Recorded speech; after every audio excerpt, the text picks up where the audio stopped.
고린도전서 8장 1절에서 6절까지 제가 먼저 읽습니다.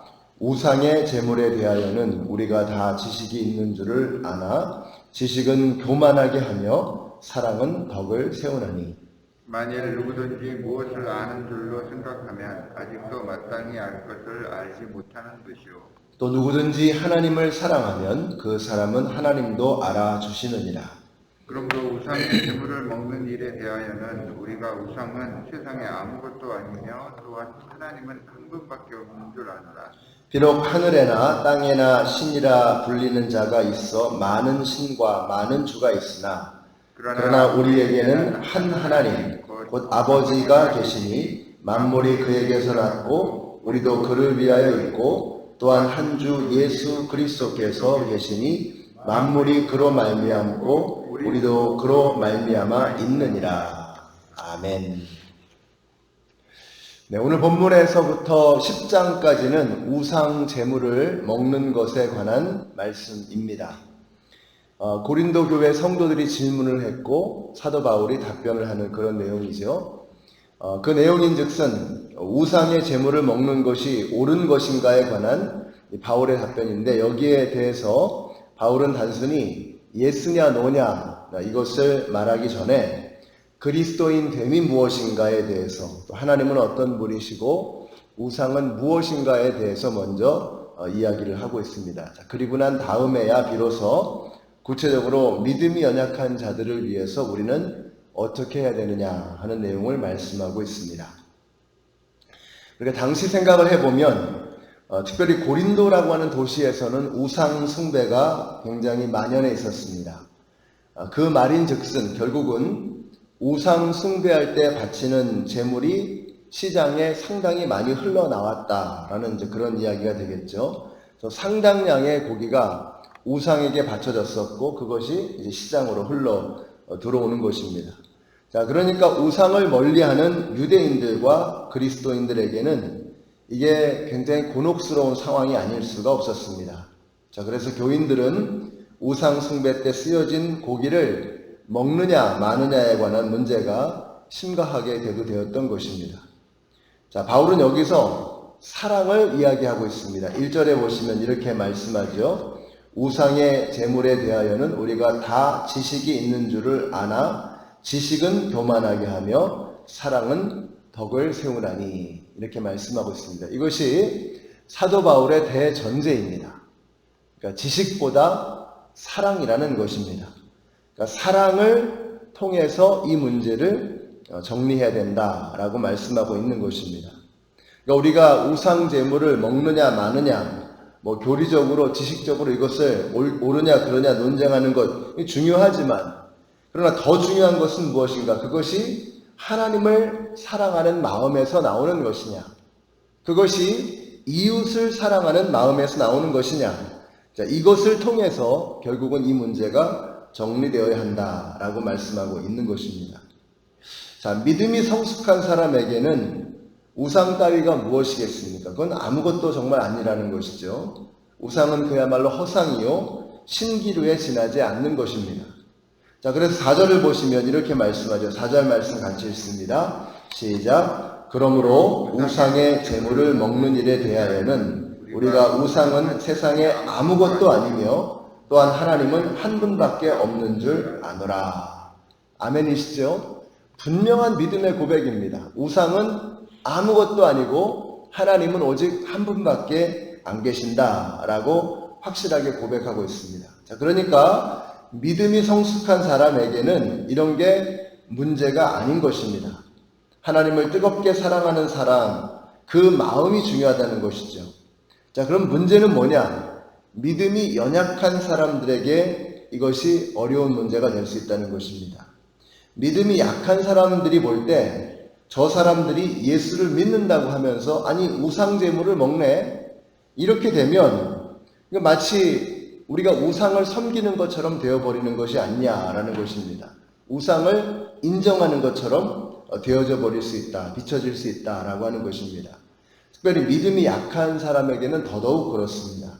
자, 여기서 다시 한번 이제 사랑의 문제가 나오는 거죠. 하나님만이 참 하나님이시고 그 참 하나님을 사랑하기 때문에 우상은 가짜인 것을 알기 때문에 우상 제사에 들어갔다 나온 고기가 아무 문제가 안 됩니다. 믿음이 강한 사람에게는. 그런데 역시 사랑의 문제라고 했죠. 자, 그러면 내가 고기를 먹는 것, 우상 제물에게 바쳤던 고기를 먹는 것 때문에 혼란스러워하는 믿음이 약한 사람들은 어떻게 할 것이냐 하는 것입니다. 자, 내가 고기를 먹는 것 때문에 그들이 믿음을 잃어버리고 실족하게 되는 사람이 생기게 된다 그러면 이걸 어떻게 할 것이냐라고 바울은 질문하는 것입니다. 그것이 바로 오늘 말씀의 결론입니다. 바울은 오늘 말씀을 이렇게 결론 짓고 있습니다. 13절의 말씀 같이 읽겠습니다. 시작. 그러므로 만일 음식이 내 형제를 실족하게 한다면 나는 영원히 고기를 먹지 아니하여 내 형제를 실족하지 않게 하리라. 아멘. 자, 이게 무슨 말이냐? 고기를 먹음으로써 얻는 유익도 있고 기쁨도 있습니다. 그렇죠? 고기를 먹음으로써 얻는 유익은 뭐죠? 단백질을 섭취해서 영양관리를 잘할 수 있다는 것입니다. 고기가 맛이 있죠? 그러니까 고기를 먹는 기쁨도 있습니다. 자, 고기를 먹음으로써 단백질을 보충하고 맛도 좋습니다. 그러나 그런 유익과 기쁨보다 형제를 실족하게 하는 고통이 훨씬 더 크다고, 바울에게는 이게 훨씬 더 중요한 문제라고 그가 말하고 있는 것입니다. 얼마 전에 술의 문제에 대해서 또 우연찮게 이야기가 나왔습니다. 여러분, 술이 뭐 그렇게 대수겠습니까? 술, 담배가 무슨 천국과 지옥의 문제도 아니죠. 특별히 한국에 처음으로 복음을 들여온 선교사님들에게는 근데 이게 다른 문제였습니다. 술이라는 것이 천국 지옥의 문제도 아니고 술 마시면 지옥 가고 안 마시면 천국 가고 그런 문제가 아니잖아요. 그런데 이게 한국에서는 좀 약간 상황이 다릅니다. 특별히 처음으로 복음을 들여왔을 때 그 들여왔던 선교사님들은 청교도 정신에 근거해서 믿음 생활을 가르쳤던 분들입니다. 굉장히 보수적인 선교사님들이셨죠. 그런데 또 당시에 한국의 상황이 그렇지가 않았습니다. 이 술과 마약과 관련 이런 것들 때문에 골머리를 앓고 있었던 상황이었죠. 많은 가정이 파탄이 되고 삶이 무너져 있었습니다. 자, 그래서 한국에서는 기독교인은 술을 마시지 않는 것으로 되어 있습니다. 자, 여기서 그런 역사적인 배경에서 나온 금주 문화, 이런 거니까 더 이상 우리는 그런 거에 저촉되지 않고 그냥 내가 편한 대로 하겠다. 이렇게 되면 이제 문제가 달라지게 되는 것이죠. 이건 개인적인 관점에서 보면 그런 주장이 이해가 됩니다. 그러나 그러한 여러분의 행동 때문에 믿음이 약한 사람이 실족을 하게 되고 안 믿는 사람들이 오해하고 그런 일이 생기면 여러분은 어떻게 그 문제를 책임지시겠습니까? 우리가 여기서 책임의 문제가 나오는 것입니다. 이건 단순한 기호의 문제가 아니라 책임의 문제라고 하는 것입니다.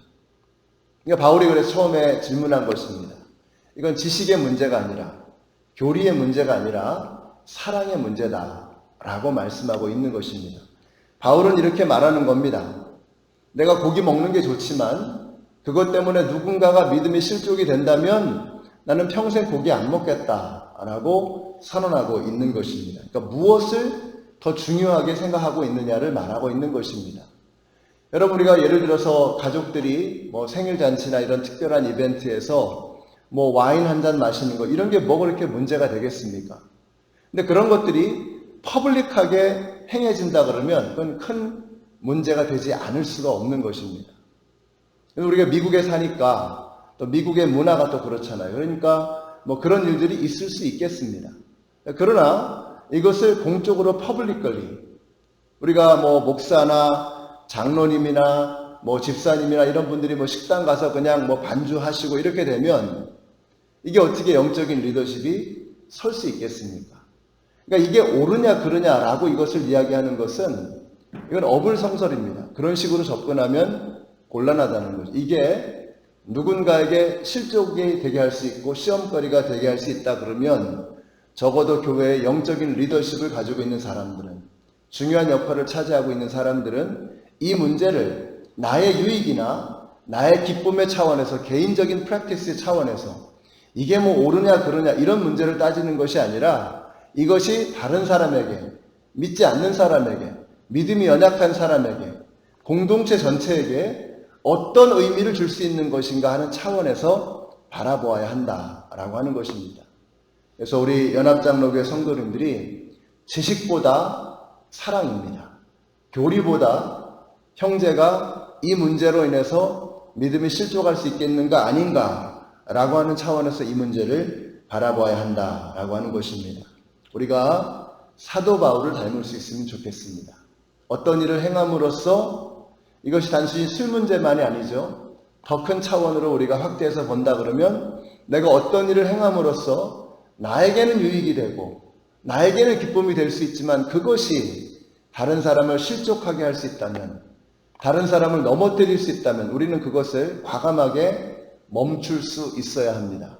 왜냐하면 나는 공동체라고 하는 것을 통해서, 교회라고 하는 것을 통해서 우리의 믿음 생활을 계속해 나가는 그런 공동체적인 존재이기 때문에 그렇습니다. 여러분이 산속에서 혼자 산다면 아무런 문제가 되지 않습니다.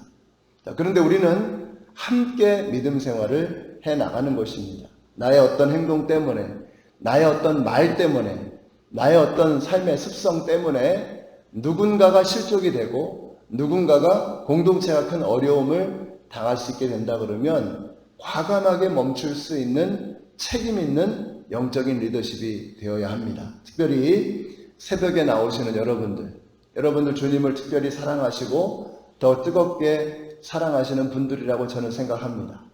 여러분들이 말과 행동에 있어서, 삶의 모습에 있어서 다른 사람들에게 더 선한 영향력을 줄 수 있는 우리 모두가 되시기를 우리 예수님의 이름으로 축원합니다. 기도하겠습니다. 우리 같이 기도하실 때 이제 우리 교회가 55년이 되었습니다. 더욱더 성숙한 교회, 또 죽어가는 영혼들을 더 마음에 둘 수 있는 아버지의 마음을 가진 그런 교회가 될 수 있도록 우리 교회를 위해서 기도해 주시고요. 또 오늘 이 말씀 우리가 깊이 마음에 새기면서 나의 말과 행동과 삶의 모습이 다른 사람에게 선한 영향력을 주고 있는지 아니면 그들의 믿음을 힘들게 하고 있는지를 돌아보면서 우리 같이 한번 기도하겠습니다. 사랑의 하나님, 참으로 감사합니다. 저희들은 시야가 좁아지면 좁아질수록 또 내 자신만을 생각하는 그 마음이 깊어지면 깊어질수록 내가 어떤 말을 하고 행동을 했을 때 그것이 다른 사람들에게 어떤 영향을 미칠까를 생각하지 못하고 그저 내 관심과 나의 유익에만 초점을 맞출 때가 참 많습니다. 그러나 우리가 성숙해져 갈수록 우리가 더 많은 영혼들을 마음에 두고 예수님의 마음으로, 아버지의 마음으로 그 모든 일들을 돌아보고 결정할수록 우리의 말과 행동과 삶의 모습이 점점 더 아버지 하나님 성숙한 그런 결정과 그러한 태도로 나아가게 될 줄로 믿습니다. 우리의 마음속에 성령님이 충만하셔서 더욱더 영적인 문제에 민감하게 하여 주시고 우리가 말과 행동을 하는 데 있어서 더욱더 성숙한 사람답게 그 모든 일들을 해나가는 저희들 모두가 되게 하여 주시옵소서. 예수님의 이름으로 기도드렸습니다. 아멘. 우리 주기도문으로 같이 마무리하겠습니다. 하늘에 계신 우리 아버지여, 이름이 거룩히 여김을 받으시오며 나라의 마옵시며 뜻이 하늘에서 이룬 것 같이 땅에서도 이루어지이다. 오늘날 우리에게 일용할 양식을 주옵시고 우리가 우리에게 죄 지은 자를 사하여 준 것 같이 우리 죄를 사하여 주옵시고 우리를 시험에 들게 하지 마옵시고 다만 악에서 구하옵소서. 나라와 권세와 영광이 아버지께 영원히 있사옵나이다. 아멘.